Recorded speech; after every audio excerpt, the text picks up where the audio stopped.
हम लोग आलोक पांडे जी हमारे साथ राजनीतिक विश्लेषक हैं। आलोक पांडे जी का भी बहुत स्वागत है। आलोक भाई, शुरुआत आपसे ही करूंगा। प्रधानमंत्री नरेंद्र मोदी का इसके पीछे आशय क्या ये गाहे बगाहे स्पष्ट हो गया कि अब रानी की कोख से राजा पैदा नहीं होगा, अब लोकतंत्र में ईवीएम के बटन से ही राजा निकलेगा? एक्चुअली सुनील जी, मेरा मानना है कि मोदी जी ने यह कहा है कि अब लोकतंत्र का वास्तविक लोकतांत्रिकरण हुआ है। हम लोग एक तरह से नकली लोकतंत्र देखते हैं, तो प्रेडिक्टेबल लोकतंत्र है। प्रेडिक्टेबल लोकतंत्र क्या है? अखिलेश जी का पीडीए प्रेडिक्टेबल है, मुख्यमंत्री अखिलेश यादव होंगे। कांग्रेस का अगर लोकतंत्र आता है तो प्रेडिक्टेबल है, राहुल गांधी होंगे या राहुल गांधी जिसको चाहेंगे। Bahujan Samaj party predictable democracy. लोकतंत्र में राजतंत्र। लोकतंत्र का मतलब है भारत की संभावना प्रस्तावना की पहले लाइन में बार बार कोट करता हूं, हम भारत के लोग। तो जब हम भारत के लोग चुनते हैं 26 नवंबर 1949 को हमने सब चुना, तो हम कुछ इसमें आरजेडी भी है, तृणमूल कांग्रेस भी है, ये सब है। जी सब एडीआईडीएमके से लेकर के और शिवसेना भी है जो यूबीटी ग्रुप की है जी। वो लेकिन अखिलेश भाई का एक अच्छा दिन आ गया कि मोदी जी ने उनका नाम ले लिया।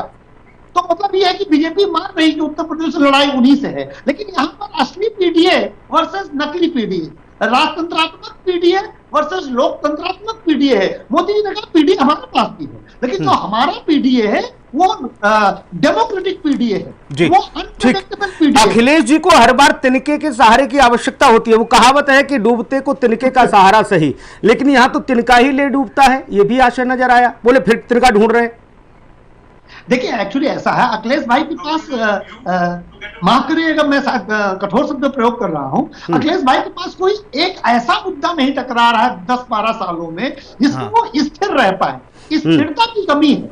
लोकतंत्र में स्थिरता बहुत जरूरी है। भारतीय जनता पार्टी देखिए वो 370 में स्थिर थी जब उसके 2 सांसद थे, तब तक वो स्थिर रही जब तक 370 समूल नाश ना हो गया। भारतीय जनता पार्टी के जो मुद्दे हैं, जो श्यामा प्रसाद मुखर्जी के समय से थे, जो जनसंघ के रूप में थे, वो मुद्दे उन्होंने आज तक नहीं छोड़े।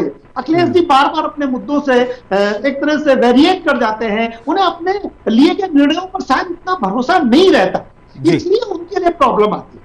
ठीक बात है। यश श्रीवास्तव जी हमें जाके तब भी मुझे लगता है कि जनता के पल्ले नहीं पड़ेंगे, और ऐसा हो भी रहा है क्योंकि मुद्दे तो बहुत बार उठाए ही जा रहे हैं चुनावों में, राज्य के हों या लोकसभा के चुनाव हो। दूसरी बात जो प्रधानमंत्री ने वहां पे कह दिया कि परिवारवाद लोकतंत्र के लिए खतरा है, पूरी भाजपा इसी पर पार्टी पे चली जाएगी। फिर कब तक डिफाइन करोगे इस बात को? हर आदमी का अगर नहीं ठीक है, ये तो 3 राज्यों में इन्होंने करके दिखा दिया। आलोक भाई, और भी राज्यों में करके दिखाएंगे जी। हम क्या पूरे कैबिनेट मैं आलोक पांडे जी के पास जा रहा हूं। सॉरी जी सुनील जी, देखिए एक क्रेडिबिलिटी शब्द होता है राजनीति। माफ कीजिएगा, शायद बहुत लोगों को ये लगे कि मैं गलत बोल रहा हूं, विपक्ष के नेताओं को।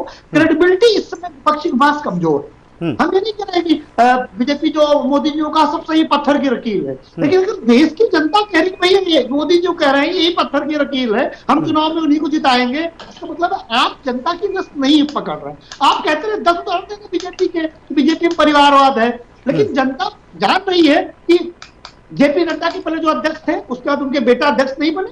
जेपी नड्डा के बाद कौन बीजेपी का अध्यक्ष होगा कोई नहीं जानता। जेपी नड्डा का बेटा तो कतई अध्यक्ष नहीं बनेगा। नरेंद्र मोदी जी के बाद प्रधानमंत्री नरेंद्र मोदी जी के परिवार का होगा, कतई नहीं होगा, उनका परिवार राजनीति में ही नहीं। योगी आदित्यनाथ के घर का कोई व्यक्ति मुख्यमंत्री बनेगा उत्तर प्रदेश में, यह संभव ही नहीं।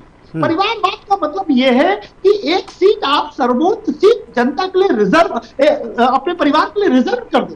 मुख्यमंत्री का बेटा है मुख्यमंत्री, ठीक है। अब रही बात आते फिर संविधान की प्रस्तावना में। जब संविधान की प्रस्तावना राजनीतिक न्याय की बात करती है तो नेता का बेटा नेता न बन सके ये इनजस्टिस है, लेकिन नेता का बेटा चीफ मिनिस्टर ही बनेगा, नेता का बेटा मुख्यमंत्री ही बनेगा, नेता का बेटा ही प्रदेश अध्यक्ष बनेगा। दैट इज परिवार, क्योंकि लोकतंत्र में सभी को चुनाव लड़ने का हक है, इसलिए नेता का बेटा भी राजनीति में आएगा। ऐसा दोनों नहीं कि एक बेटा, अगर अखिलेश जी मुलायम सिंह जी अगर राजनीति में थे तो अखिलेश यादव विधायक के चुनाव नहीं लड़ सकते। लेकिन मुलायम सिंह जी प्रदेश अध्यक्ष थे या पार्टी के अध्यक्ष थे, और अखिलेश जी पार्टी के अध्यक्ष होंगे, अगले जो अध्यक्ष अखिलेश जी का बेटा ही होगा और वही चीफ मिनिस्टर होंगे। ये है परिवारवाद, और जनता किसी को परिवारवाद मानती है।